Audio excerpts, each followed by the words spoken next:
حافظ ابن کثیر رحمۃ اللہ علیہ کا علمی تبحر۔ حافظ ذہبی رحمۃ اللہ علیہ نے حافظ ابن کثیر کا طبقات الحفاظ میں ذکر کرتے ہوئے لکھا تھا کہ وہ ممکن ہے عنقریب میرے شیوخ میں شامل ہو جائیں، اور حافظ ذہبی کی یہ پیش گوئی واقعتاً صحیح ثابت ہوئی، کیونکہ حافظ ذہبی ابن کثیر کی وفات سے بہت پہلے وفات پا گئے۔ ان کی وفات ابن کثیر کی وفات سے 26 سال پہلے ہوئی۔ حافظ ذہبی نے اپنی مذکورہ بالا کتاب طبقات الحفاظ میں ابن کثیر کو متعدد اوصاف سے متصف کرتے ہوئے لکھا ہے: میں نے انہیں فقیہ کے علاوہ ابن شحنہ، ابن رداء اور دوسرے لوگوں سے مفتی، محدث، ذی الفضائل، عماد الدین، اسماعیل بن عمر بن کثیر بصری، شافعی کہتے ہیں سنا ہے۔ لوگوں نے ان سے فقہ، علم الرجال وغیرہ میں بہت استفادہ کیا ہے۔ وہ متعدد کتب کے مصنف اور مؤلف ہونے کے علاوہ فن استنباط اور استخراج میں کمال رکھتے ہیں اور اپنے زمانے کے بہت بڑے مفسر ہیں۔ حافظ ذہبی رحمۃ اللہ علیہ نے انہیں معجم المقتص میں امام، مفتی، محدث، البارع، فقیہ، محدث، متقن اور مفسر نقال لکھا ہے، جب کہ ابن حجر وغیرہ نے ابن کثیر کو حافظ ذہبی کے حوالے سے ان جملہ صفات سے متصف کیا ہے۔ مصنف کے ایک شاگرد شہاب الدین کہتے ہیں: ہم نے انہیں حفاظ میں افضل ترین پایا، کیونکہ ہم نے ان سے کتاب احادیث کے متن بالکل اس طرح سنے جیسے کوئی بہترین حافظ قرآن پاک کی تلاوت کرتا ہے۔ ہمیں ان کی علمی فضیلت اس طرح معلوم ہوئی کہ وہ مطالب اور مفاہیم قرآن و حدیث کے استخراج میں کمال رکھتے ہیں، اور انہیں اس کی صحت اور استحکام پر مکمل عبور حاصل ہے، جس کا اعتراف ان کی تقاریر سننے والے جملہ بزرگان دین بھی کرتے ہیں۔ انہیں تمام تفاسیر، تواریخ زبانی یاد ہیں، وہ کسی بات کو بہت کم بھولتے ہیں۔ وہ حد سے زیادہ سمجھ رکھنے والے فقیہ اور صحیح الذہن عالم ہیں۔ انہیں کئی کتابیں اول تا آخر یاد ہیں۔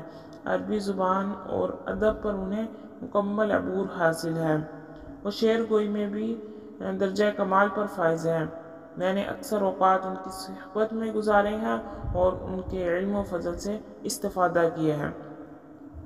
ان کے ایک اور شاگرد تذکرۃ الحفاظ میں ان کا ذکر کرتے ہوئے لکھتے ہیں: ہمارے بزرگ عالم ابو الحجاج نے اکثر اور بیشتر ان کا ذکر کرتے ہوئے فرمایا کہ وہ ایک بڑے درجے کے مفتی، معلم، ناظر، فقہ و تفسیر و نحو میں منفرد امتیازی حیثیت کے حامل، اور علم الرجال اور سیر الرجال کے علاوہ منطقی استدلال میں کمال رکھتے ہیں۔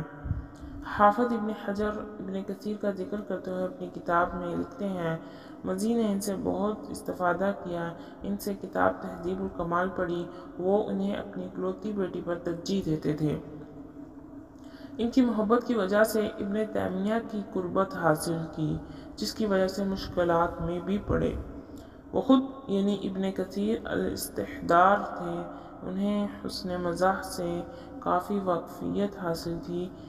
ان کی جملہ تصانیف ان کی زندگی ہی میں شہر شہر جا پہنچی تھی، جس سے ان کی وفات کے بعد بھی لوگ استفادہ کرتے رہے۔ محدثین اور مفسرین کے لیے قرآن و حدیث سے استخراج میں ان کے طریق عمل پر چلنا ناممکن ہے۔ انہیں مسائل فقہ حل کرنے میں کمال حاصل ہے۔ انہوں نے ان مسائل اور ان کے جوابات کو مختصراً اپنی کتاب ابن صلاح میں یکجا کر دیا ہے، جس سے اکثر لوگ مستفید ہو رہے ہیں۔ سیوطی نے طبقات الحفاظ کے ذیل میں ابن حجر کی رائے کی نقل کرتے ہوئے بیان کیا ہے کہ وہ ابن کثیر محدثین کی عام طریقے پر نہیں چلے، بلکہ استخراج و مفاہیم میں ان سے الگ ایک نئی راہ نکالی۔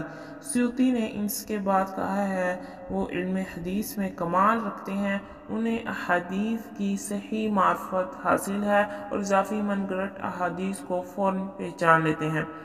انہیں ان میں اختلافات کے اسباب اور علل کا علم بھی بدرجہ کمال حاصل ہے، اس پر استدلال میں بھی کمال رکھتے ہیں۔ ہم اصول حدیث میں بھی ان کا قول حرف آخر ہوتا ہے اور یہ بات حقیقت پر مبنی ہے۔ سوطی ہی نے یہ بھی کہا ہے، ان کی تفاسیر ایسی ہیں کہ اس طرح کوئی دوسرا مفسر اس پر قادر نہیں ہو سکتا۔ ان کی عظیم تفسیر سے لوگ استفادہ کرتے ہیں، جن کی مثالیں ہم نے بہت ہی مختصر دی ہیں، جن کے جملہ اوصاف کو بھی مختصراً ہی بیان کیا ہے۔ شیخ الاسلام امام ابن تیمیہ کی صحبت و خدمت میں رہ کر انہوں نے جو علمی، دینی اور اخلاقی تربیت حاصل کی، اس نے نہ صرف انہیں علم و فضل میں ایک امتیازی حیثیت بخشی بلکہ اس سے دوسروں نے بھی بعد میں بہت استفادہ کیا۔ وہ اپنی رائے میں استحکام اور استقلال رکھتے تھے، وہی کچھ فرماتے جن کا ثبوت اور دلائل صحیح رکھتے تھے، نہ اپنے مذہب اور عقائد میں متعصب تھے، نہ اس سلسلے میں دوسروں سے تعصب رکھتے تھے۔ ان کی تفسیر جلیل بڑی عظیم تصنیف ہے، جس سے ہم نے ان کے شافعی المذہب ہونے کے بارے میں استفادہ کیا ہے، کیونکہ انہوں نے تفسیر میں اپنے عقائد کے لحاظ سے ایک حرف بھی نہیں لکھا۔ وہ جو بات کہتے ہیں اس کے لیے ان کے پاس دلائل کی کثرت ہوتی ہے۔ انہوں نے مسئلہ طلاق پر گفتگو کرتے ہوئے بدلائل ثابت کیا ہے کہ ایک بار طلاق دینے سے طلاق ہو جاتی ہے، اور ہم نے ان کے دلائل کے تحت صحیح پایا ہے۔ انہوں نے اس سلسلے میں بڑی اذیتیں برداشت کی اور بڑے سخت امتحانوں سے گزرے، لیکن ہمیشہ صابر اور شاکر اور ثابت قدم رہے۔ ان کا صبر فی سبیل اللہ مشہور ہے۔